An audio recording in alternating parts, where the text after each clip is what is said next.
Greetings to all, this is Vaibhav Agrawal from Raksha Anirveda, and it's our pleasure to have Lieutenant Colonel Shreesh Kumar, who hails from the Corps of Engineers, Bombay Sappers, and has had a variety of operational experience in his tenure of around 26 years. It's a pleasure to have you here with us, sir. Thank you so much for your time. Thank you, Vaibhav. It's a pleasure. Pleasure's mine. And so, for today's discussion, whenever we talk about Independence Day, the word independence generally takes us back to sacrifices of the freedom fighters, of those who had served in the military. But today I would like to explore and delve deep into the other aspects and verticals which are unsung, or I would say unfocused. So, if you could throw some light on it and probably enlighten our viewers on the same. So, talking about independence and sacrifice, without doubt, we all know that the independence that we got is the fruit of the labor of a lot of freedom fighters and the citizens at large. Besides, after independence, we've had the defense forces, the police services, and various other organizations who have contributed towards the development of our country. And of course, everything was done under the leadership of the political dispensation. Right. Okay. So now, as regards this particular word sacrifice that you have touched upon, sacrifice is actually the keystone of our culture. Indian culture and heritage focuses heavily on the spirit of sacrifice. So there's no fruit without labor. And when you labor for something, then as our cultural heritage teaches us, one shouldn't expect the fruits of labor. Right. But nevertheless, you work hard, you labor intensively, and you remain focused. Ultimately, you end up with the fruits that you deserve. Right.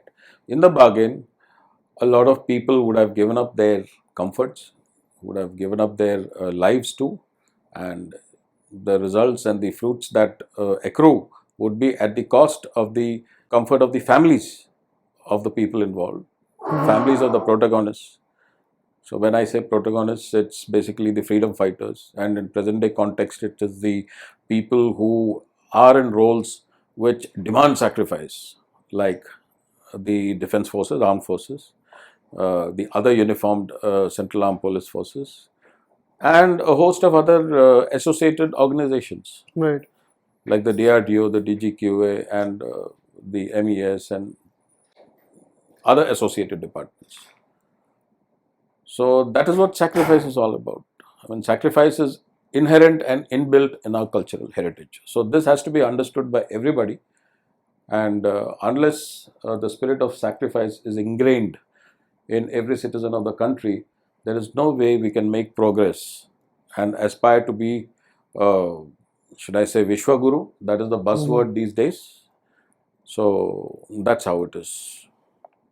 But apart from sacrifice, although in today's era, digital era, if I have to put it that way, some aspects are taken in a way and they are so over glorified.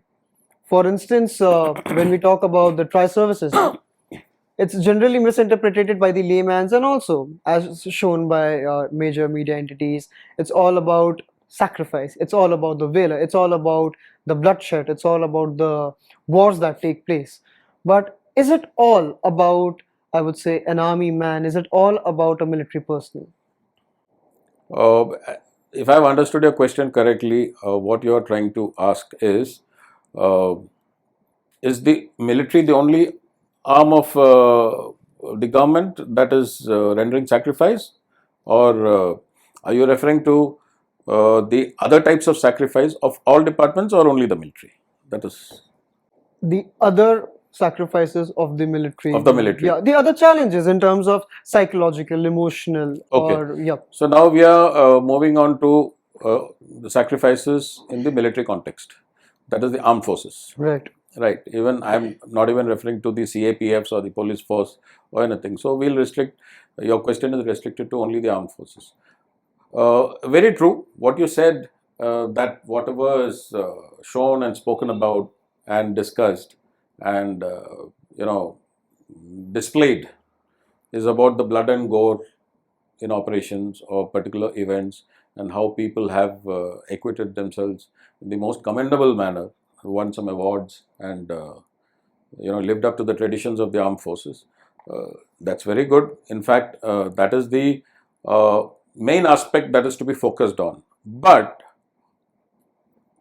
in operations, in a particular event, which is a deciding factor for victory in that particular operation, if that action has to come to fruition, there are so many other aspects which should have been orchestrated in such a manner that this particular action should have achieved its aim.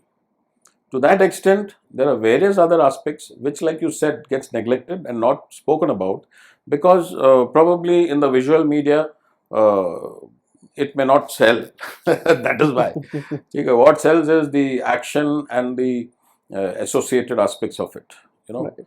So that is understandable and that's fair. Okay, in the given limited screen time or the display time you have on uh, various types of media, if that be the case, it's okay. But we definitely need to look at the aspects and the contributions of the associated, uh, should I say, the associated verticals of activity concerned with this operational activity.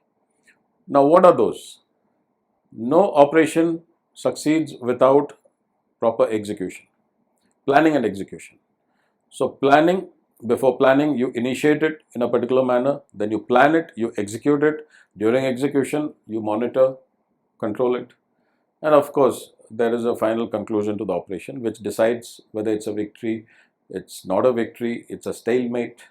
But we seriously need to look at what factors influence these issues. So, what are the other aspects that influence the result of an operation? First and foremost, the mindset of the troops, of the commanders and the Right. troops who are going to participate in that operation. As far as planning is concerned, see, once you get the mandate from the government in power, then the aims have to be very clear. The aims have to be decided with absolute clarity and given down to the armed forces to execute.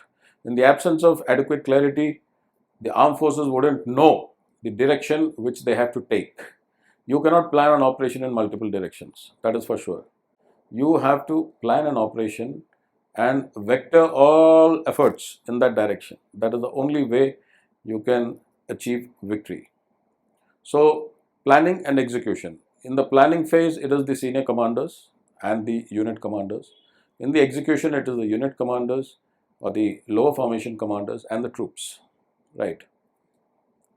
To enable them to execute well and get victory, what is important is, I spoke of mindset. Right. They got to be motivated. They got to be adequately motivated. They got to be prepped for the operation. And I think that is the primary fuel. That's a primary Yep. fuel. Yeah. So, let me tell you, everybody is aware of motivation and how important it is to achieve any task, whether a combat task or a non-combat task, whether military or non-military.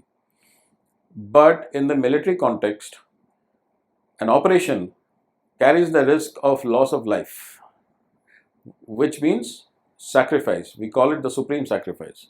To make supreme sacrifice, one has to be adequately motivated.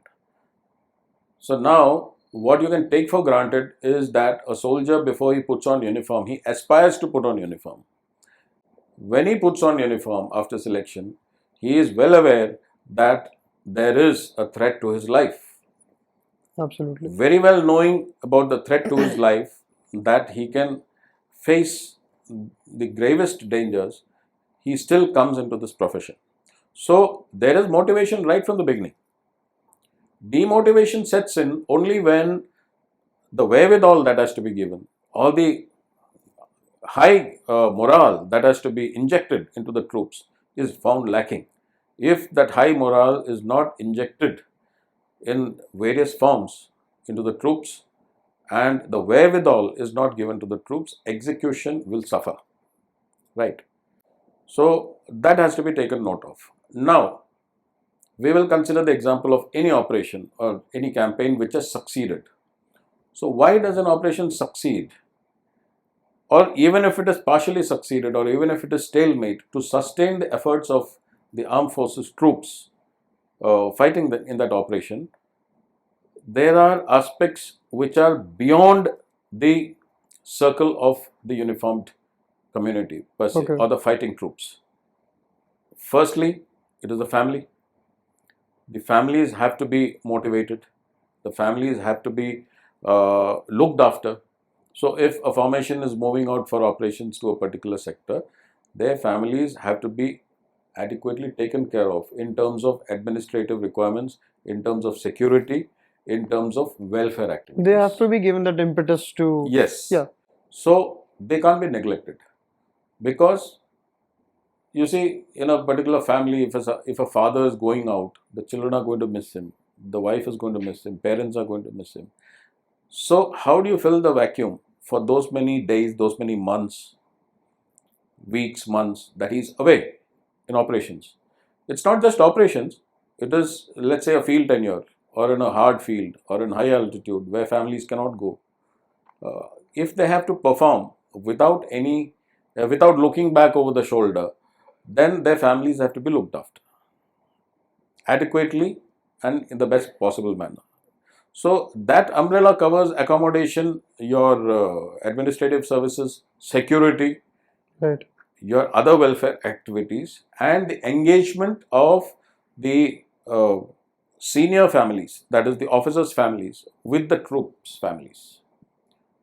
And it has been the hallmark of the defense forces, the armed forces, that this kind of an environment or an ecosystem exists within the services. And that is what has stood the test of time in the most difficult times that we have encountered in our history post independence. Hmm.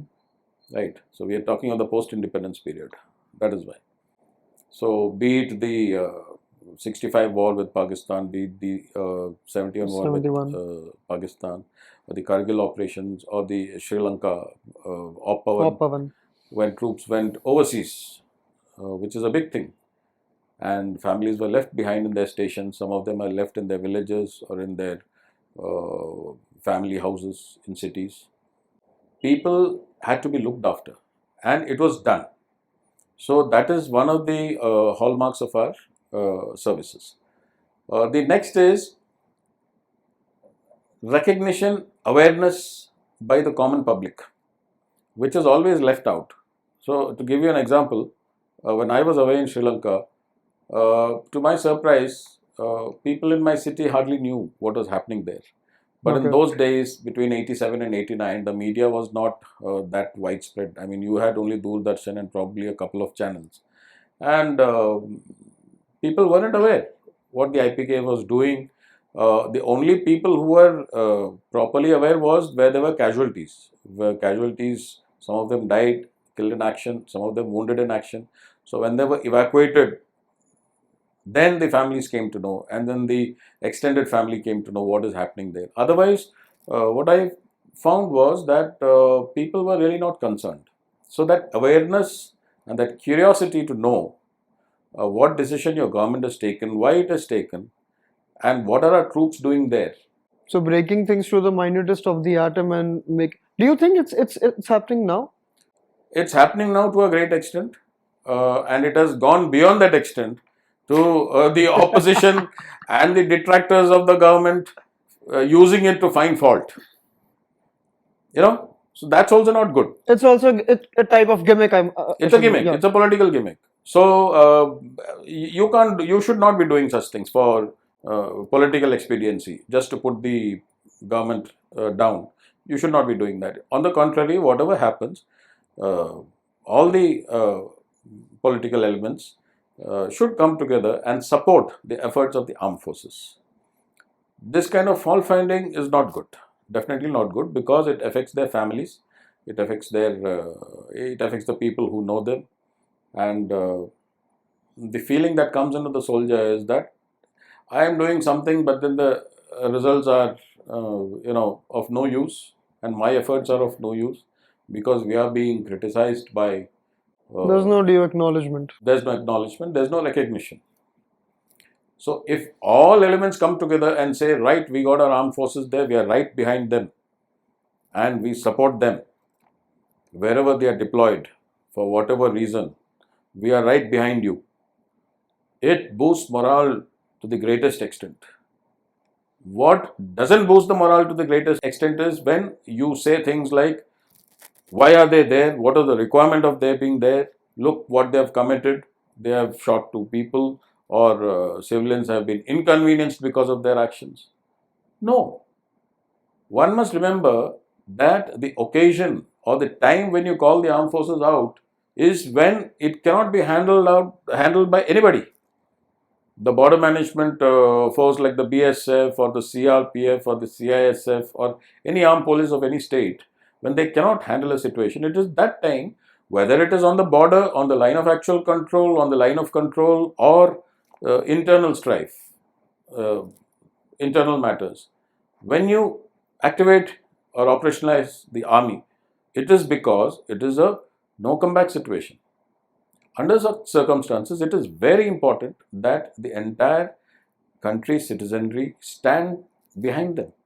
Also during events such as natural calamities where there are humanitarian operations Yes, there. yes. So, you're talking of natural calamities. We have a force called we have an agency called the NDMA, the Hmm. National Disaster Management Agency, and then you have units under them called the National Disaster Management Force. Hmm. Now the state governments have also got their state disaster management organization. It's a good thing. Theoretically good, on paper it's well organized. On the ground also it's well organized. These days floods and earthquakes, they have been dealing in a very good manner. They are well equipped. But those resources are grossly inadequate, right? So when they are grossly inadequate, then it again comes down to calling out the forces. Hmm. So recent examples I can give you is 2018 Kerala floods, when water from the Idukki dam was released in a very non-technical manner.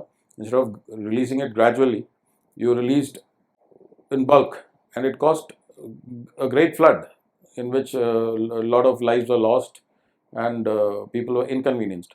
So in that, the Army, Navy, Air Force played a great role in rescuing people from, rooftops, from their terraces, evacuating them to safer places, saving a lot of lives, getting medical supplies to them, getting Right. food to them.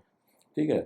So the point is, we are disaster management efforts need to increase so that the services can be, progressively reduced. The participation of forces can be progressively reduced. But having said that, I will say that it doesn't mean that the services will not be used in any of these grave situations. They are always there, but the disaster management agency has to tackle most of the events. Right. If it gets beyond them, then of course they can call the services. This is one. Uh, Probably we have digressed a little, but that's all right.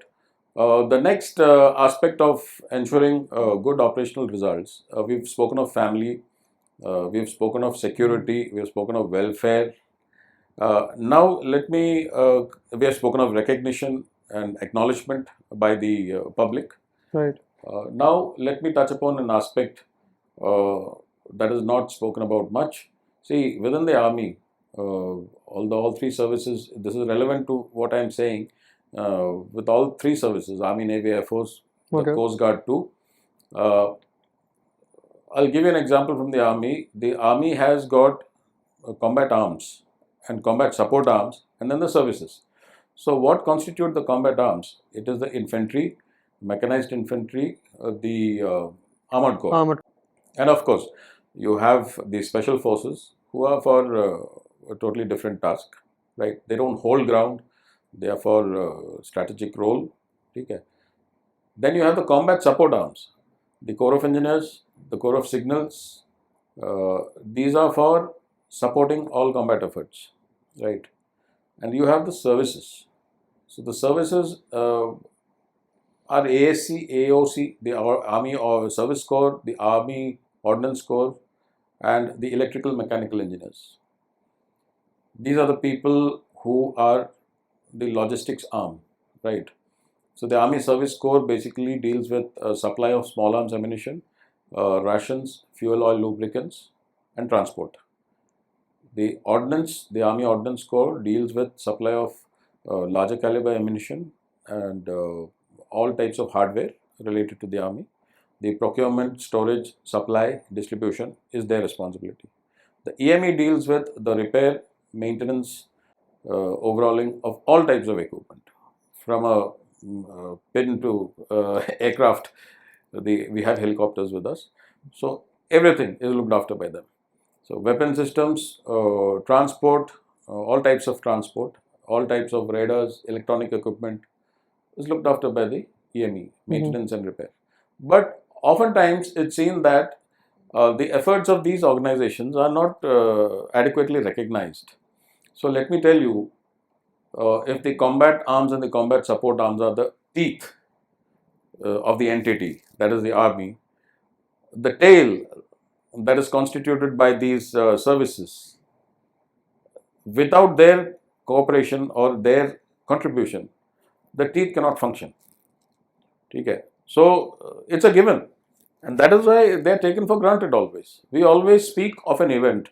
This happened, this was the background, the operational scenario, these units formations were involved, and this is what happened, and then we did this, suffered so many casualties, and then but we overcame the enemy, we threw him back, or we recaptured or whatever, and or we brought in law and order, and so many people were rewarded with so many medals or so and so chakra or medal, and credit goes to so and so formation, so and so unit. The contribution of the logistics element is totally Missing out. missing. So that may be a feature or characteristic of the organization, but it is important, again, first of all, to recognize, acknowledge internally within the organization first. Forget talking about Give it the due credit. Give them their due credit. And I'm not one person who propagates or agrees so much with award of medals. Personally, I would say no medal should be awarded. They should only be mentioned that so and so participated and they did a great job. You say that medals should not be awarded. Reason being, is what I interpret, reason being that it might also or would be happening since quite a few decades. See, this is a very personal thought, may not be agreed to by so many other people. I may be in a very small minority. But what happens in award of medals and all these gallantry awards is that firstly it serves a purpose probably of the government, of the organization at a higher level, that yes, so and so thing happened and so many people performed and they had to be rewarded, and then you make the awards are presented by the president, or if the awards are of the lower series, it is presented by the formation commanders. But then there is a projection in public because it is a very ceremonial event. Right. Right. Understood. But personally, I feel that this kind of thing has outlived its utility and value. Right. So all that ceremony and award of these medals and all. See, what happens is a lot of the people are deserving, but then there are other people who have been deserving and not rewarded. Okay. So that brings in an element of demoralization. And if you ask me why does it happen so? It is because somebody who is performing in a very remote place or in such a war-torn locality or strife-torn locality may not be seen by any superior officer. Or if there is his immediate superior officer, he may not be inclined to write a citation in those circumstances and forward it up the channel. You can't blame him too, because He is also part of the action there.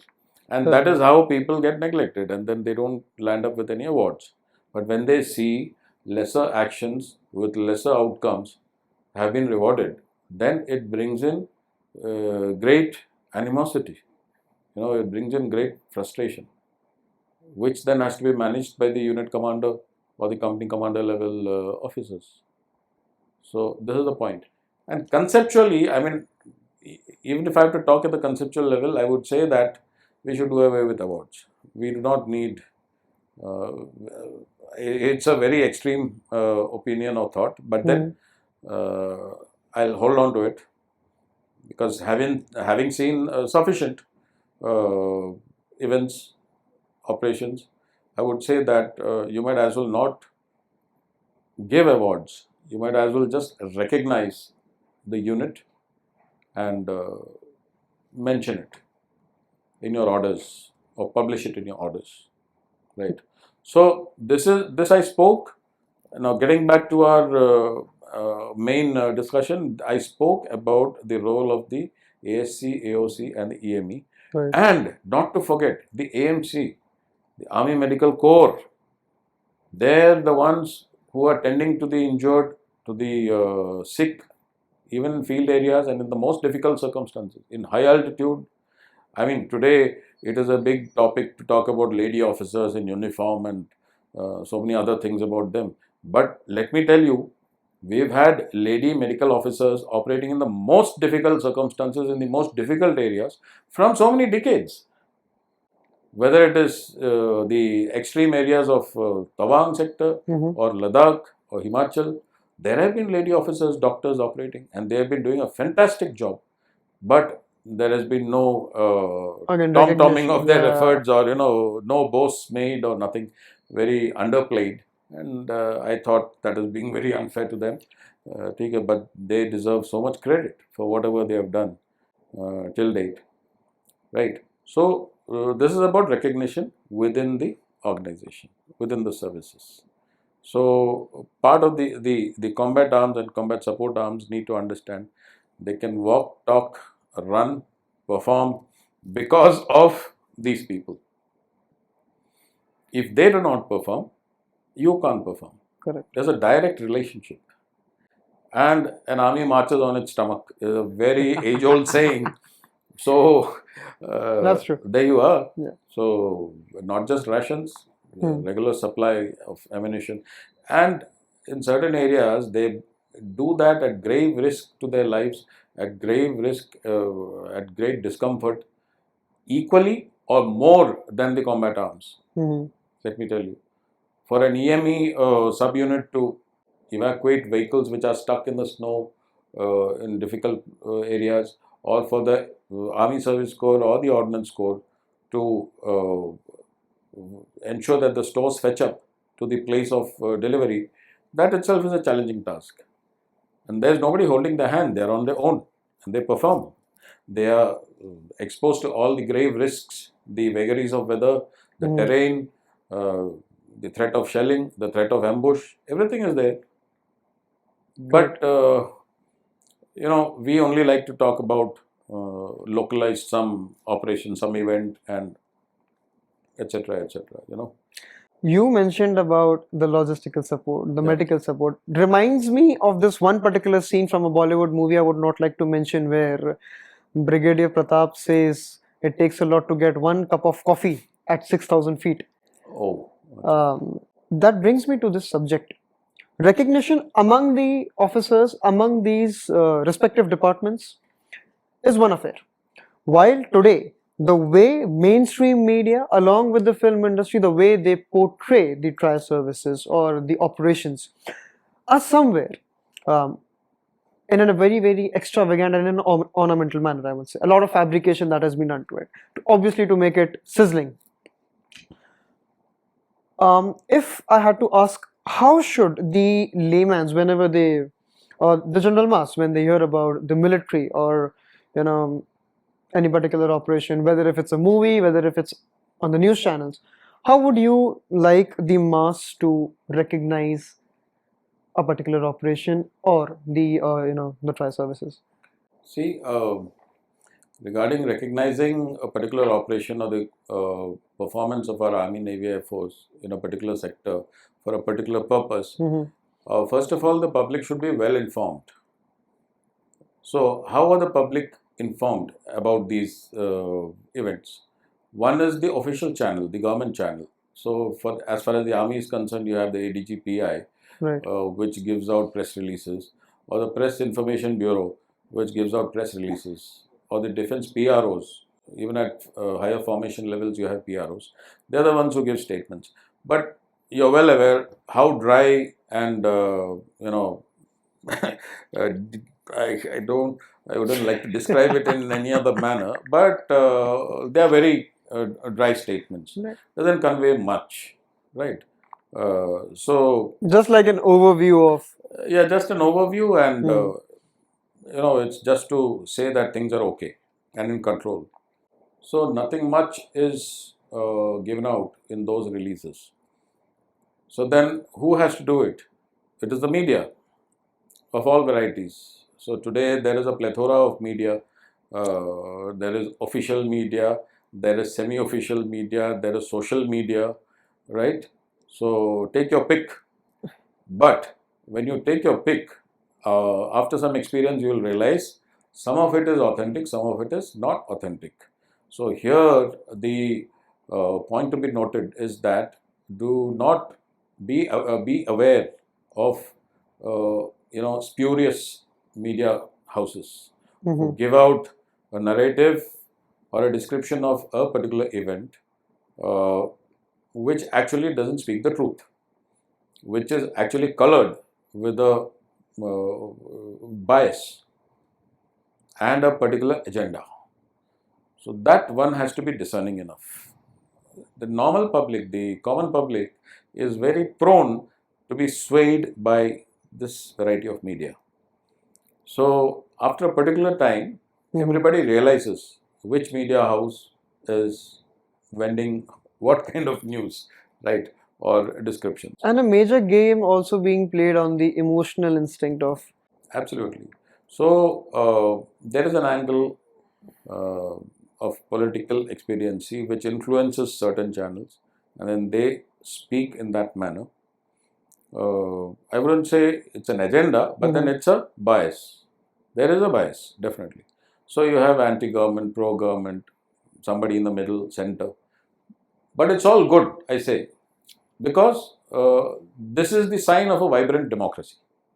What is not good is spewing venom against the government or pursuing an anti-national agenda on your channel or in the media, or print media, be it print media or social media or whatever. That has to be guarded against, and that has to be nipped in the bud, and it has to be curbed by our agencies. There's no other way. It has to be done that way. And has to be water right. Yes.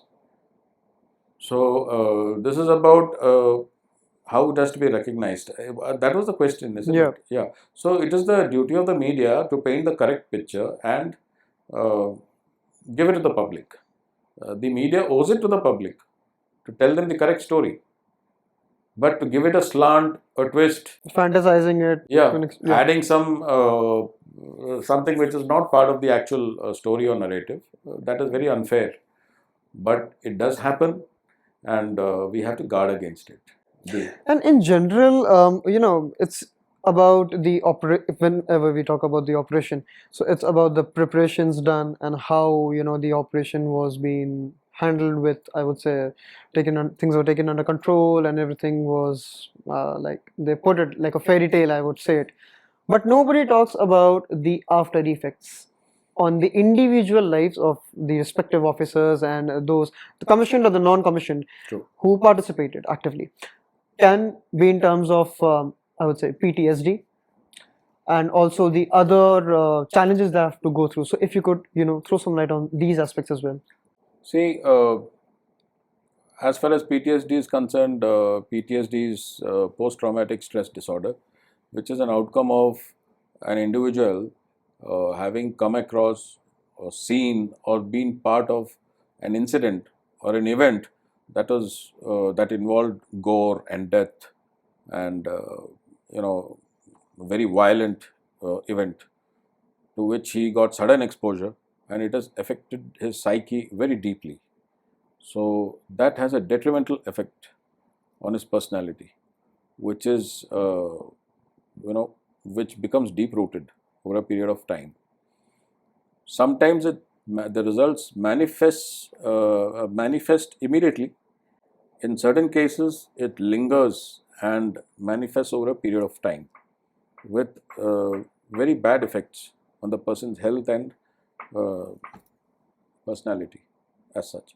So, PTSD being one part of the story, the other things are like an event. When it happens, there are many aspects which are prior to that, there are many aspects which are post the event, and there are many aspects which are happening parallelly when the event is happening.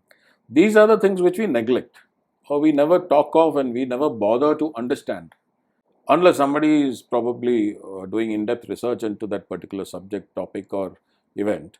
Uh, the common man couldn't care less, because the way we portray a particular event, we meaning the armed forces, we've got a tendency to portray that particular event alone, like that won him a Veer Chakra, or that unit got a citation for this particular event. We do not have a tendency of touching upon or mentioning the other characteristics or the other aspects. So, let's say prior to the event, what is the planning stage, what is the background, and what effects, what effect it had on the let's say families or the people involved in that organization. Right. What were their opinions, whether they for it, not for it, what are the general inclination. All that is not covered, right? During the event, there are certain parallel things happening simultaneously. That is not covered. So the entire event is described in isolation, which is good as a particular event being showcased, but it is not good from the point of view of comprehensive knowledge. So if you talk of comprehensive knowledge, for example, you are reading something about a particular operation or event. If you do not know the background or events that were parallel to the operation or the campaign, and then subsequent to the termination or the conclusion of the operation, what happened after that? You're not talking about the ramifications, the fallout, the unwanted outcomes. Unless we look at that, you do not have a holistic understanding of the entire thing, right? It is very important in today's context to have that understanding. So, if that understanding has to be there, who's going to aid you towards that understanding? It has to be the media. There is no shortcut, there is no other agency, right? Because the organization by itself is not going to give you a history or prognosis or analysis about the whole thing, right? It is the media of various varieties that has to go into it and do it. Why should you do it?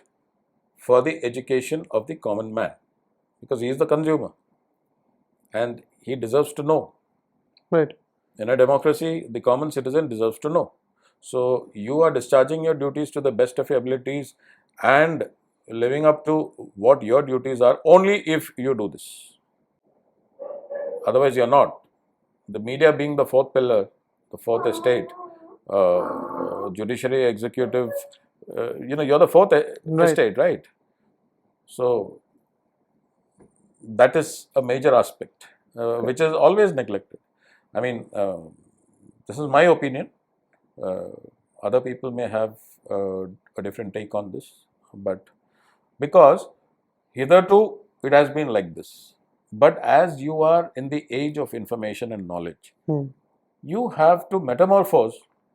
You have to change your processes, you have to change your attitudes, you have to change your orientation, and people have to know.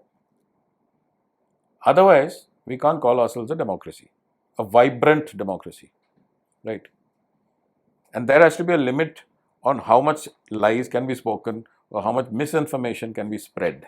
Right. So there cannot be any one agency which can control that. It has to be self-regulated. Self-regulation is key. For that, the media has to self-regulate. which is not happening, let me tell you. I mean, events in the last 3-4 years have adequately proven that it's not happening. For the concluding question, sir, Yeah. it's said that an officer retires, but a rank never retires. So, how how do you live your life as a lieutenant colonel even after retiring? Oh, see, being a lieutenant colonel is only incidental. One should look at things like that. Hmm. Uh, so, whether you're a lieutenant colonel or a lieutenant general, once you're out of uniform, one must reconcile to the fact that you're nothing but a common citizen. So, you're a common citizen of the country and you have discharged your duties well. In the case of a lieutenant general, he has lived out his entire career span in the army, which is highly creditable. And he's been through the competition, he's risen to that high rank, and that's a fantastic achievement. Post that, in what way he can contribute, he must, with his vast experience, knowledge, skills, expertise. Talking of a junior level officer or a middle level officer, whether it be a major, lieutenant colonel, colonel, brigadier, the same applies to them. But Mhm. as a lot of us leave the, shed uniform, hang up our uniforms midway, mid career, like I have done. So, due to various reasons, personal, there are so many, mostly personal reasons for which you couldn't have had a solution because family matters are such. Nevertheless, it is important that you retain what you learnt in your training, what you imbibed during your uniform career, and build upon that. But most importantly, you cannot stop. For example, I left mid career. Now I cannot leave, go out and simply talk about we are like this or the army is like that. There's no point. I should look upon myself as an ambassador of the organization wherever I go, be it a corporate job, be it a business, a small business, a medium business, or you're part of a larger organization as a consultant. You must look at it this way that you are an ambassador of the organization from where you've come from, that is the Army, Navy, or Air Force, and leave your imprint wherever you go. Whichever organization you join, you serve there for, let's say you went and served there for 4 years, you left, Mhm. people should talk about you. This man came, he brought in so many values here, he set so many processes, he's contributed so much for the organization, we have learned from him. And they should also say that he too learned from us.